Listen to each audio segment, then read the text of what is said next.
सेवा करती है नौलखा बाग में। 12 वर्षों में माता वाचन के शरीर में दीमक लग जाती है, माँ गल गल के गिर जाती है, एक मिट्टी का ढेर हो जाती है। 12 वर्ष के बाद समाधि खुलती है बाबा गोरखनाथ की। औगरनाथ से कहने लगे बेटा जो मैया सेवा कर रही थी वो कहाँ है? औगरनाथ कहने लगे महाराज मैया से सेवा बनी नहीं, वो अपने घर वापस चली गई। बाबा गोरखनाथ कहने लगे बेटा जब आपने समाधि को लगाया था तो ये दी का दिमला नहीं था, ये कहां से आया बेटा? मुझे ऐसा लग रहा है कि माँ इसी ढेर में समा गई। बेटा इस ढेर को खसाओ, मिट्टी को हटाओ। औगरनाथ मिट्टी को हटाते हैं तो मैया की हड्डियां निकलती है। हड्डियों को इकट्ठा करके औगरनाथ बाबा गोरखनाथ के पास लेके आते हैं। बाबा गोरखनाथ हड्डियों को जोड़ते हैं, पिंजर बनाते हैं। जब पिंजर बन के तैयार हो जाता है तो बाबा गोरखनाथ तौमी से जल लेते हैं। श्रावणी मंत्रों का जाप किया, जल को पढ़ के मारा तो वाचन मैया राम राम कहकर खड़ी हो जाती है। बोलो बाबा गोरखनाथ महाराज की। जब मैया खड़ी हो जाती है तो बाबा गोरखनाथ औगरनाथ से कहने लगे बेटा इस मैया की सेवा से प्रसन्न है, हमारी झोली लाओ, मैया को फल देते हैं। देखिए रक्त माता वाचन ने बाबा गोरखनाथ की सेवा की नौलखा बाग में। उधर औगरनाथ ने अपनी सेवा करवाई काछिल से। सुबह शाम खाना खाते रहे।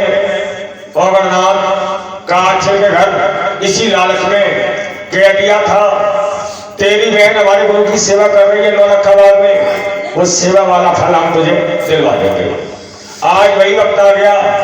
बाबा गोरखनाथ फल को देने को जा रहे थे, लेकिन औगरनाथ कह रहे महाराज इतनी जल्दी क्या है फल देने की? 12 वर्ष के आप भूखे, 12 वर्ष के 1400 चेला भूखे महाराज, पहले मैया से थोड़ा सा भोजन मंगवा लो, उसके बाद फल देना।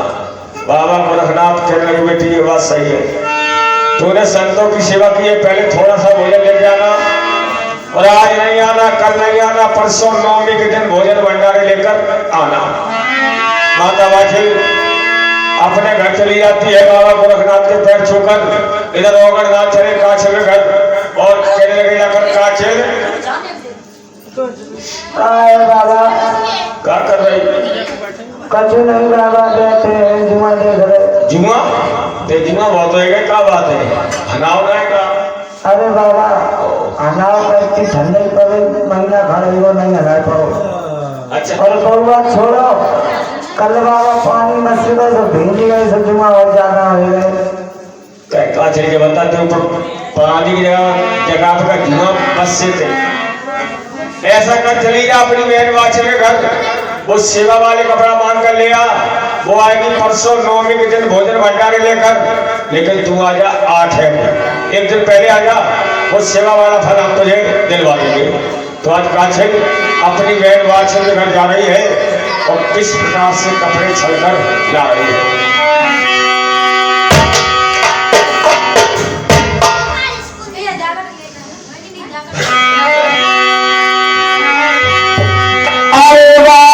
के घर काछ ले जाएंगे जब सेवक में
लगाई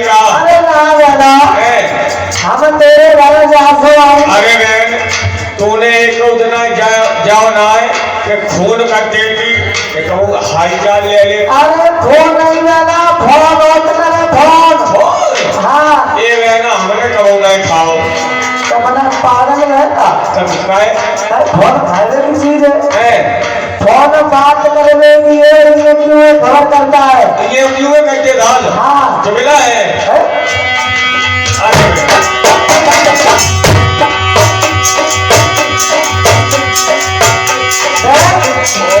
हम जाके आई तेरे घर कैसो आई तेरी कसम मैंने आते ना बता बता बता तू बता जाके आई मेरे घर आए 10 ब्राह्मण भीतर निकल गया। मैं रात को 10 ट्रैक्टर आए तो एकदम नहीं बोला ब्राह्मण आए ब्राह्मण। अच्छा ब्राह्मण आए, पंडित लोग आए पंडित जी आए पंडित जी। हाँ हाँ कह रहे हाँ कह रहे क्या कह रहे कह रहे बहन के सर में बहन बम्बा आया है, बम्बा में कोई ऐसी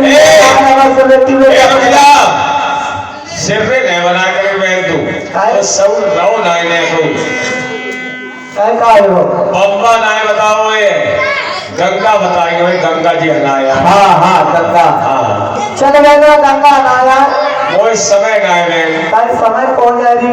अरे बहन हमने की है गुरु की सेवा और मुझे भोजन लेके जाना है इसलिए समय ना है। अगर तुझे समय नहीं है तो मेरा तो मेरी बात सुन ले। बताओ बताओ जल्दी बताओ।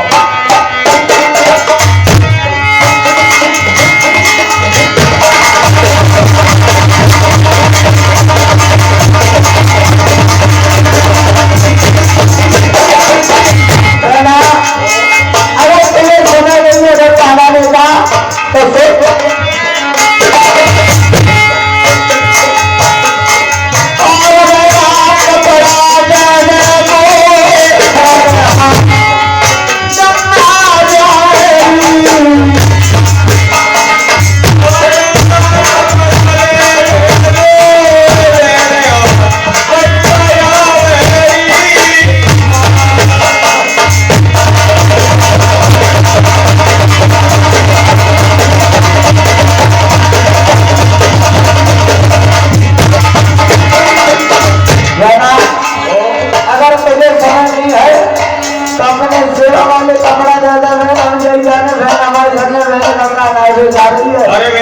हाँ कपड़ा बहुत सारे रखे हैं बंदूक का भरे भराए कौन से तुम्हें अच्छे लगे कौन से ले जाओ। नहीं कपड़ा हमें नहीं चाहिए लेना। हाँ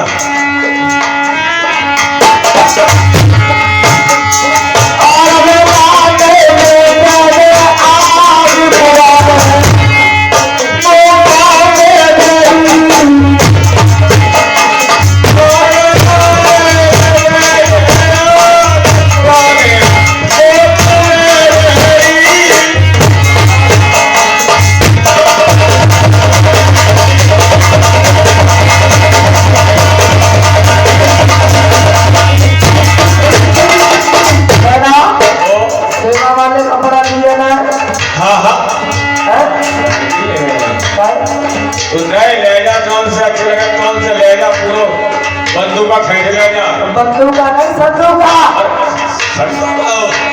हाँ अरे तूने हमें अपने सेवा वाले कपड़ा ना दे कहीं पर दे ये जैकेट है ये तार हाँ तार का करे अरे बिजली पकड़ेगा